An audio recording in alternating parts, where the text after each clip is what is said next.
Creo que existe el problema, el objetivo, la hipótesis, pero siempre referida a la investigación.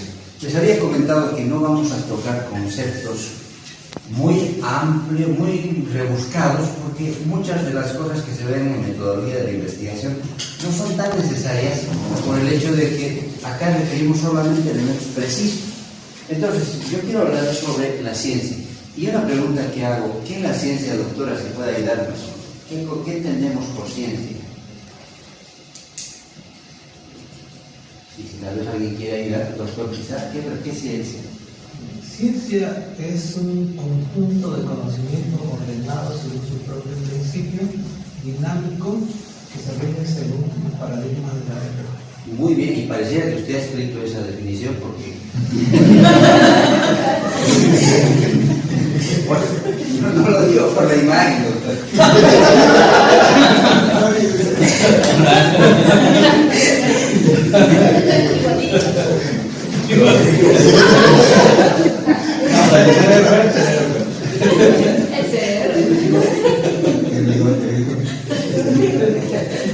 Lo digo por la concepción en sí. En realidad la ciencia es muy difícil de explicar.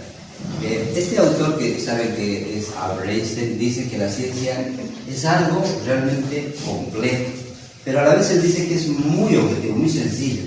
Miren la definición, dice: es algo existente y complejo, es la cosa más objetiva que puede conocer el hombre. Entonces, la ciencia, si bien es cierto, es un conjunto de conocimientos, pero también debe ser objetivo. Y es ahí que viene un problema, porque muchos de los autores en el campo de la metodología, de la investigación, dicen que la ciencia debe ser objetiva. Y yo pregunto, por ejemplo, ¿el amor, que es un concepto, una variable, puede ser objetivo o creen que no es objetivo? Pregunta random, como diría, ¿no? O sea, cualquier elemento. ¿Qué dicen? ¿Alguien cree que el amor, el sentimiento del amor, es objetivo o subjetivo? Claro, porque cuando decimos que es objetivo, queremos decir que es cuantificable, por ejemplo, que se puede evidenciar. ¿Alguien podría decir que se puede evidenciar el amor? El sentimiento que uno tiene hacia una persona, o puede ser un amor hacia un hijo, hacia un familiar, es decir, hay un tipo de amor también. Yo les cuento que hay autores que sí concretan que el amor puede ser evidenciable, ¿no? Pero hay autores que dicen: no, es imposible medir el amor. Entonces llega a un punto, yo he leído varios libros donde concretan que sí, el amor es mixto, por así decirlo, es evidenciable, pero hay elementos que no se pueden medir. Entonces, por poner un ejemplo, pero si ponemos algo más fácil de medir, por ejemplo, en el campo de la ecografía, la vesícula, es decir, podemos medirla. Entonces, ¿puede ser objetivo o subjetivo? ¿Qué dicen? Objetivo, porque usted puede medir el volumen, pero subjetivo, ¿en qué aspecto? Que depende de cada persona, ¿cierto?, que se examina. Por supuesto, porque alguien puede decir: es cálculo, pero otro dirá: no, mira, es polifo. Para depender de esa persona, de la experticia que tenga, es subjetivo, pero a la vez hay otro elemento mucho más subjetivo, porque por la experiencia podemos decir: esto es realmente cálculo, porque hay una sombra acústica. Pero ¿qué pasa si, por ejemplo, alguien valora la ecogenicidad? La ecogenicidad puede ser objetiva, lo que quiero decir es medible. Si medimos en un grado sencillo, hiperecogénico, anecoico, hipo, pero ¿qué grado de hipo? No hay un número. En realidad hay elementos que son objetivos y subjetivos. De ahí vamos a hablar en otro punto sobre lo cuantitativo y lo cualitativo. Pero en realidad este autor dice que es lo más objetivo que puede conocer el hombre. Pero la ciencia en su hacerse, la ciencia como un fin, debe ser perseguida, es algo tan subjetivo también, dice, ¿no? Y condicionada psicológicamente como cualquier otro aspecto del esfuerzo humano. De modo que la pregunta: ¿cuál es el objetivo y significado de la ciencia?, recibe respuestas variadas a distintas épocas. Entonces, una de las definiciones más acertadas es la que dijo el doctor, justamente porque el conjunto, la ciencia es un conjunto de conocimientos verificables, ¿no? Y además están organizados. Y esto tiene que ver con su metodología que aplica para obtener una cierta información. Entonces, la ciencia es un conjunto de conocimientos organizados. Entonces, lo que ustedes van a hacer con la tesis es ciencia. Esto es importante. Vale decir que todos somos científicos a partir de este momento, por el hecho de que vamos a aportar en cierta medida en un conocimiento X. No es más que eso, es un conjunto de conocimientos científicos, en este caso verificables, sistemáticamente organizados. Esto es importante porque tiene que estar en nuestra mente que la ciencia tiene sus pasos a seguir, porque para hacer ciencia hay que ocupar el método científico. Pero bueno, vamos a los tipos de ciencia. Hay dos tipos de ciencia. El primero es las ciencias empíricas. Y de hecho, acá nos encontramos muchos de los que hacemos ciencia, porque la empiria es algo con lo que se trabaja, es decir, es algo tangible. Los médicos trabajan con pacientes, entonces es tangible. Trabajamos con órganos, es tangible. Entonces, esto es importante entender. Es algo tangible, es algo visible. Luego están las ciencias que no son tangibles, o sea, no empíricas, o también denominadas formales. Este tipo de ciencias no son tangibles. Podría decirse que la inteligencia artificial, por ejemplo, es una ciencia formal, no tangible, porque no existe no se puede palpar la inteligencia artificial. Por otro lado, también los símbolos matemáticos son intangibles, están en la mente. Nunca vamos a ver a un infinito correr por la calle, ¿no? Hola, infinito. Nunca va a haber, ¿no? Puede haber un simbolismo, pero de hecho lo entendemos. Mira, es un infinito, porque está en tu mente. Hay una anécdota que un colega contaba, que dice que viajó por la Chiquitania y ellos no llevaron muchas cosas en su camioneta, pero lo que sí llevaron, por alguna razón que no sé, llevaron alcohol. En la parte de atrás, una lata de alcohol. Y llevaron otros productos y demás. También llevaron dinero. Entonces llegaron a un punto en el que no había que comer, porque la carretera era muy larga, y dijeron, mira, encontramos un grupo de personas a las cuales le digamos que nos hagan un locro, ¿no? Una sopa de locro. Y bueno, le dijeron, mira, ¿cómo están ustedes? Miren, háganos una sopa de locro, tenemos $100, pensando que iban a decir, ya, $100, ¿no? Porque eso está en nuestra mente que $100 tiene un valor mayor y demás. Pero ellos dijeron, no me interesa $100, no les sirve de nada. El dinero para ellos no tenía mucho valor, no era importante. Y vieron la camioneta y le dijeron, mire, yo quiero eso. ¿Y qué es eso? Claro, era una lata de alcohol. A ellos les interesaba más ese producto que de hecho el dinero, que por $100 podías comprar mucho más que eso. Pero les interesaba la lata de alcohol. Entonces, ¿qué quiero decir? Que hay elementos subjetivos en la mente que están condicionados por la manera en que vives, en la manera en que te educan y demás. Por lo tanto, tu forma de ver la ciencia va a ser diferente al del otro colega, al del otro compañero. Entonces, desde ese enfoque, cada investigación va a ser diferente, es diferente. En este caso, nosotros no vamos a trabajar en ecografía con elementos formales, aunque, por ejemplo, el ecógrafo tiene elementos formales, ¿no? Tiene software, tiene varios algoritmos que no los vemos. El ecógrafo es algo tangible, pero es el monitor, el teclado y demás, es tangible, pero el software está en un sistema operativo, en un disco duro, en una memoria RAM, en un procesador, en una pantalla. Entonces, hay elementos que son intangibles. Entonces, la matemática es una ciencia formal. La psicología, en parte, también es formal, o sea, no empírica. Entonces, acá estoy definiendo no conocimiento empírico, porque seguro que ustedes conocen conocimiento empírico a alguien que no ha estudiado. No me refiero a eso. Es ciencia empírica, algo que se palpa. Ciencia formal, algo que no se puede palpar, que está en el cerebro. Es parte de ello también la literatura, porque aprendemos a escribir, aprendemos ciertas frases, oraciones, palabras, y a partir de esto nosotros formamos ciertas canciones, poemas y demás. Pues ya son productos intangibles. En resumen, hay elementos que son tangibles y elementos que son intangibles. Acá, por ejemplo, en el caso de las ciencias formales, la matemática y lógica como ejemplo. Hay muchas más. Dentro de las ciencias que son empíricas están las ciencias naturales, la física, la química, la biología. Por supuesto, la física siempre trabaja con la dinámica, etcétera, una serie de elementos conceptuales. Lo mismo con las ciencias sociales, la psicología, la economía. Por lo tanto, nosotros nos encontramos dentro de las ciencias empíricas. Bueno, dicho esto, dentro de la investigación siempre va a existir un sujeto, son ustedes el sujeto, va a existir un objeto, y esto es importante porque el próximo paso para explicarles después del problema son objeto y campo de acción. Entonces, hay un sujeto que ustedes observan, debemos determinar un objeto de estudio y dentro de ese objeto vamos a definir un medio, el medio va a ser el ecógrafo y el fin va a ser una propuesta, debe existir siempre este camino. Entonces acuérdense, sujeto, nosotros, objeto, ¿qué vas a estudiar? Medio, ¿con qué lo vas a hacer? ¿Qué organismo, qué técnica, qué cosas vas a utilizar? Y fin, ¿qué deseas proponer? Ejemplo, ¿cuántos de ustedes van a trabajar, por ejemplo, con estenosis hepática? Porque hicimos el ejemplo con estenosis hepática, pero ¿quién sabe? Alguien dice, ese es mi tema. ¿Alguien de acá? Ok, doctor. Usted va a trabajar con la estenosis hepática, es decir, la detección de estenosis hepática mediante la ecografía. Entonces usted, doctor, ¿cómo se llama? Denis. ¿Perdón? Denis. Denis.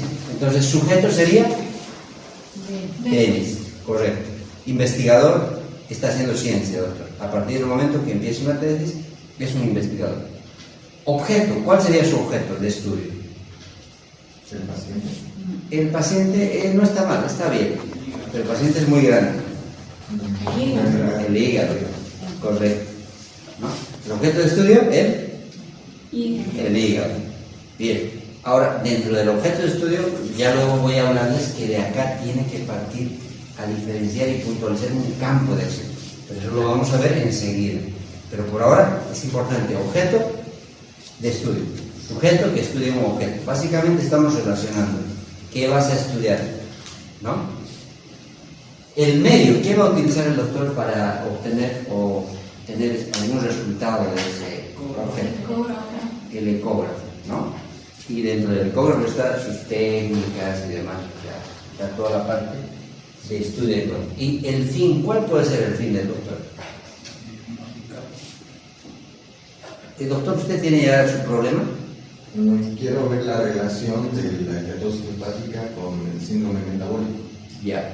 Entonces, por ejemplo, acá su fin del doctor puede ser quizá relacionar, verificar, o sea, alguna, o tal vez quiere presentar una propuesta que no existe en función de esas relaciones, tal vez no hay investigaciones, propuesta de protocolo ecográfico, de relación, no sé, pero ahorita hay que analizar su caso. Pero esto del fin es importante, es decir, ¿qué quieres hacer con esto?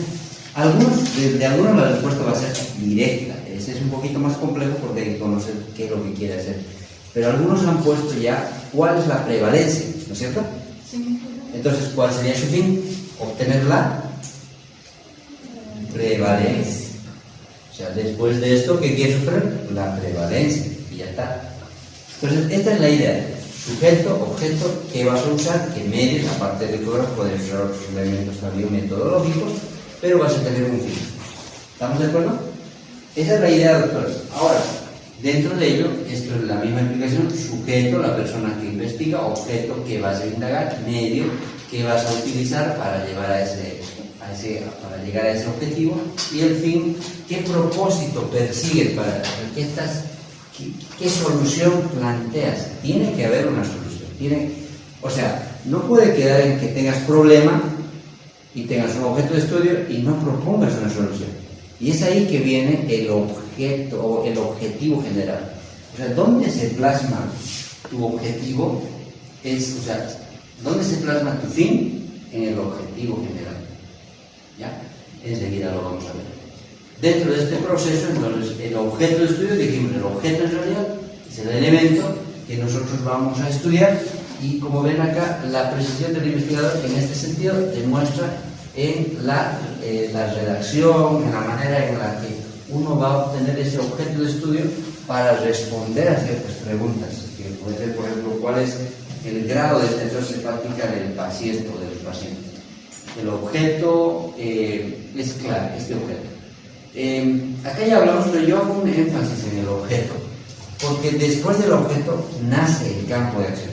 Pregunto, por ejemplo, si tenemos el objeto que es el hígado, dentro de un enfoque ecográfico, ¿qué estudiaría, doctor? ¿Usted qué está estudiando? El hígado es el objeto, pero ¿qué va a estudiar dentro del hígado? Ecográficamente hablando. La ecogenicidad del parénquima. Sí, pero eso sería una característica. Pero ¿qué requiere verificar? ¿Qué patología? La cetosis hepática, ¿no? Pero, pregunto, ¿qué otras cosas se puede estudiar dentro del hígado, ecográficamente? Los vasos hepáticos. Los vasos hepáticos, otra. La vesícula igual. ¿Perdón? El sistema biliar. El sistema biliar. ¿Qué otra patología podemos estudiar ecográficamente? Hipertensión. Podría ser quistes, tal vez, o más. La progresión a cirrosis. Correcto, ¿no? Por ejemplo, miren, solamente dentro del hígado, alguien puede estudiar, el doctor va a estudiar estetosis hepática. Alguien puede decir, no, yo voy a estudiar estetosis hepática, pero grado 3. Ah, bien, o sea, no es la misma investigación.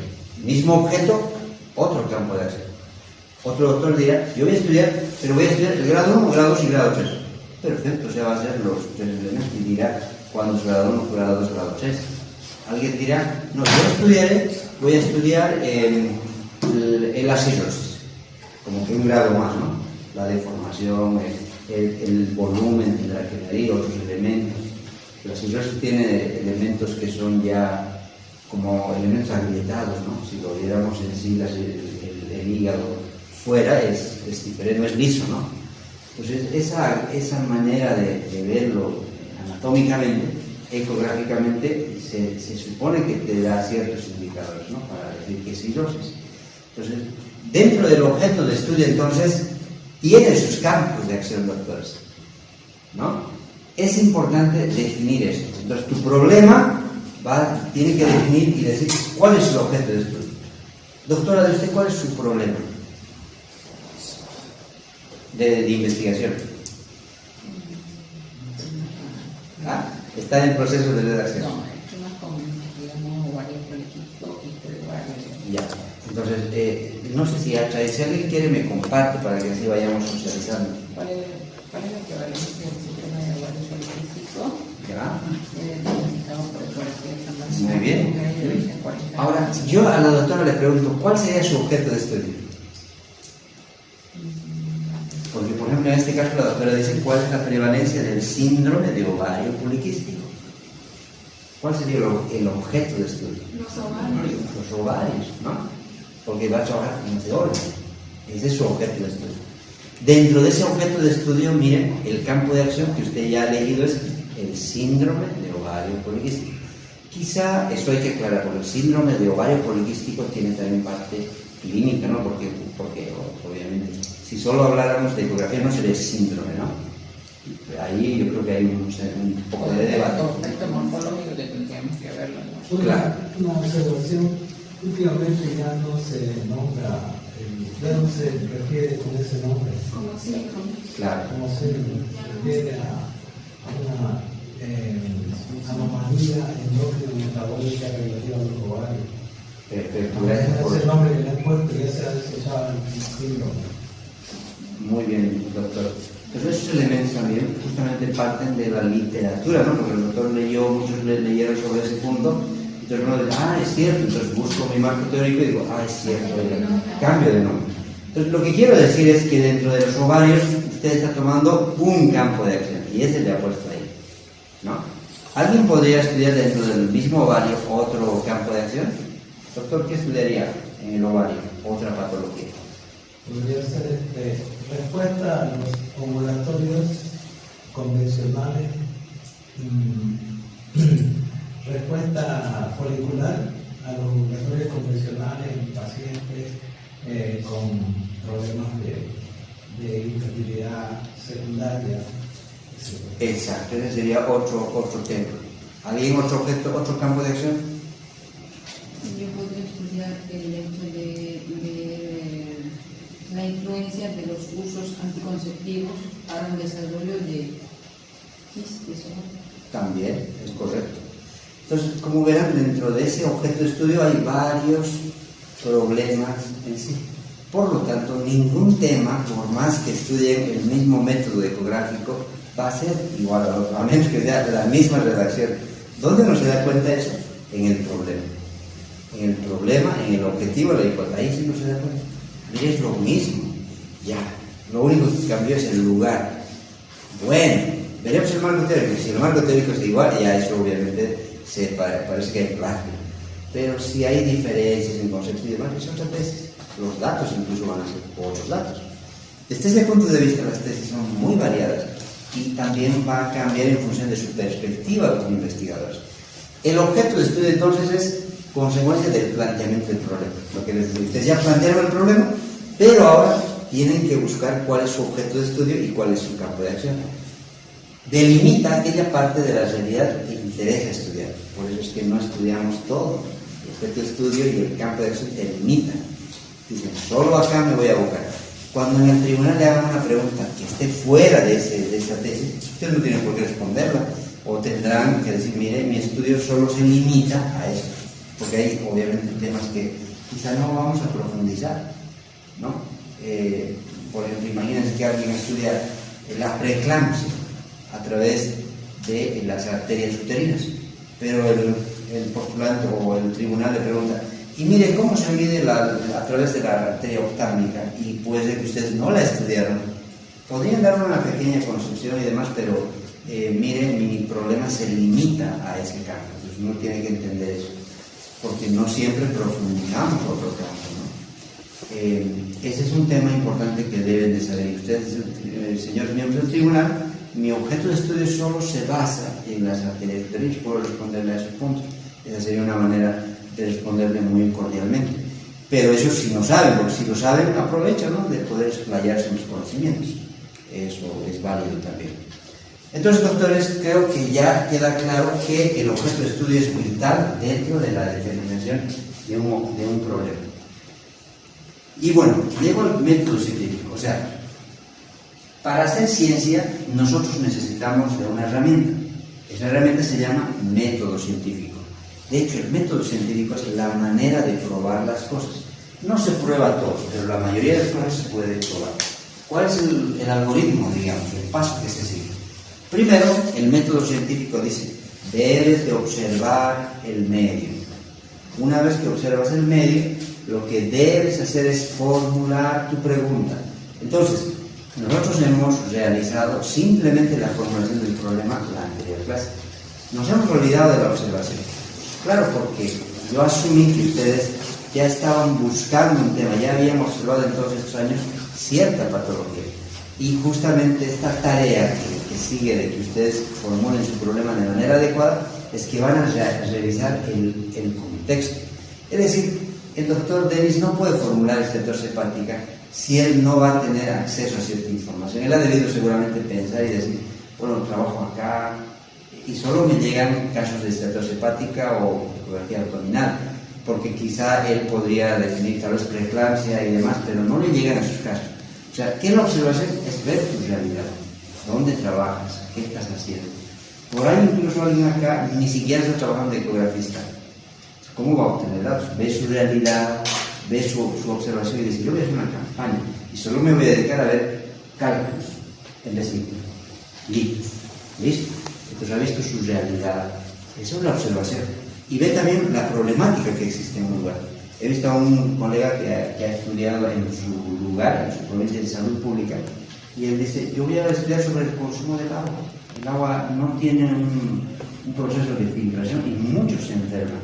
Pero solo ese problema estudia en el lugar, en salud pública. Entonces, uno ve la realidad, el problema que existe. Otro colega estudió, por ejemplo, sobre el tema de ecografía estética, ecografía de la medición de la piel, ¿no? En este caso, para ver qué tan envejecida está cierta piel, ¿no? Estamos hablando de la ecografía. ¿Qué ecografía es esto? ¿Qué nombre tiene la ecografía dermatológica, no? Entonces este doctor es un tema poco estudiado. Yo cuando me hizo trabajo, es el único trabajo de hecho que yo vi acá. En estas 500 y algo tesis que he leído, la única que ha llegado. Él nos enseñó cómo se mide Pues yo lo aprendí ahí en su exposición y aparte de aprenderlo, tenía un buen conocimiento, ¿no? Del manejo de la ecografía dermatológica. Él hablaba de que las personas que usan, por ejemplo, Botox o que usan cierto ácido hialurónico, que podría implantarse, podría generar ciertas oclusiones que podrían convertirse en calcificaciones. Entonces él explicaba todo ese detalle y dice que es muy de alta demanda hoy por hoy. No sé si sea cierto, ustedes quizá que están en el campo pueden dar fe de ello. Él decía, debería existir en función un curso de diplomado en dermatología, ¿no? En ecografía dermatológica. No sé si están de acuerdo, ¿creen que sí? Es un campo de estética que mucha gente usa y lo usa también de manera inadecuada. Entonces, esa fue su tesis. Y él vio su realidad. Y claro, tampoco había miles de casos. Dice que tenía varios, pero le llegaban más de cirujanos plásticos, etcétera. Mire, hay una situación, véamelo, y como ecografista podía observar. Entonces, esa situación fue aprovechada por él. Entonces, es importante ver la observación, medir la realidad y ver qué estudiar, porque a partir de ello uno también a la defensa llega y expone conceptos que ya conoce. Eso es limitado. Bueno, doctores, dentro de la observación pasamos a la formulación del problema, que ya tienen hasta ahora una versión en borrador que puede ser todavía cambiada como les dije. Luego vamos a buscar información. Es necesario buscar información porque quizá en el proceso uno se da cuenta y dice, la verdad es que no hay mucha información de este tema que quiero y para qué uno se complica. Cambie de tema. Si no hay tanta información, pues es mejor cambiar de tema. No puede crear algo novedoso. Yo quiero hacer la investigación más novedosa de Bolivia, pero no hay mucha información de aquello, entonces mejor cambiar de tema. Pero eso se hace justamente acá. Planteas una hipótesis. Por ejemplo, podría decir que un protocolo X permite mejorar la salud de los pacientes detectados por ecografía, digamos, una hipótesis. Esa hipótesis se lleva a experimentación. En nuestro caso no vamos a experimentar, es decir, a ver, un fármaco te hizo bien o que te hizo mal, o sea, no vamos a experimentar desde ese punto de vista. Pero sí vamos a obtener datos. Es decir, por ejemplo, vamos a decir, la mayoría de las pacientes, el 80% de los pacientes prefieren un parto o un parto por cesárea, ¿no? No sé si está bien dicho eso, pero es decir, que la elección es cesárea. Entonces, si yo digo que el 80% es, y en mis datos obtengo un 85%, o sea, si yo digo mayor a 85, mi hipótesis era que son mayor a 85, experimento en mis datos y es correcta, entonces yo acabo en mi conclusión. Pero supongamos que no fuera, me salió 20%, no está bien mi hipótesis. Puedo volver y reformular mi hipótesis, esa es una manera. ¿Ya? La idea es que uno pueda cumplir esa hipótesis. Bien, entonces dicho esto, este es el método científico clásico. Esto lo usan desde la época de Albert Einstein, incluso mucho antes, ¿no? Los autores tradicionales lo han usado. Este tipo de estructura se ha tomado como base para las universidades. Ahora las universidades nos dan, mire, usted tiene que tener título, ¿no es cierto? Que nos dan siempre un esquema, ¿no?, que cumplir. Título, objetivo general, y nos dan una serie de pasos. Esos pasos han sido armados en base a esto. Esta es la clásica estructura del método científico. Esto era lo que se usaba hace años. Lo usaban, por ejemplo, para determinar la gravedad, ¿no? Decían la ley de la gravedad. ¿Cómo funciona la ley de la gravedad? La gravedad es cualquier objeto tiene un peso hacia el punto del centro de la Tierra, como un imán que te arrastra, ¿no? Y eso es lo que pasa. Esto va a parecer algo gracioso, pero todos creemos que el mundo es redondo, ¿no? O sea, un poco ovalado, pero sí es redondo, ¿no? O hay alguien acá que cree que el mundo es plano, porque sí, el otro día estoy hablando con alguien y me decía, es plano. Pero de hecho esa concepción nadie ha visto la forma del mundo, ¿no? Qué sé yo, hablo mucho que habremos visto han sido videos recientes de la nave que fue a dar una vuelta por la Luna, y no, pero son imágenes que son subjetivas, o sea, sí nos muestran objetivamente, pero ellos, ¿no? Hay teorías conspiratorias que dicen, no, el mundo no es así, y una serie de cosas. ¿A qué punto quiero llegar? Al punto de que, ¿cómo compruebas que algo funciona, que realmente es así? Si yo digo que el fuego quema, entonces tú me dirás, no me parece, pero pon tu mano al fuego, que quema. A eso me refiero, al hecho de comprobar. Eso es lo que ocurría con este método científico, doctores. Bien, no quiero cansaros más, eso es todo lo que debemos aprender de esta clase. Bien, entonces sabemos que la ciencia hay dos tipos de ciencia. ¿Cuáles seguimos? Ciencia empírica No y la empírica. no empírica o también formal. Un ejemplo de no empírica, doctora, o formal.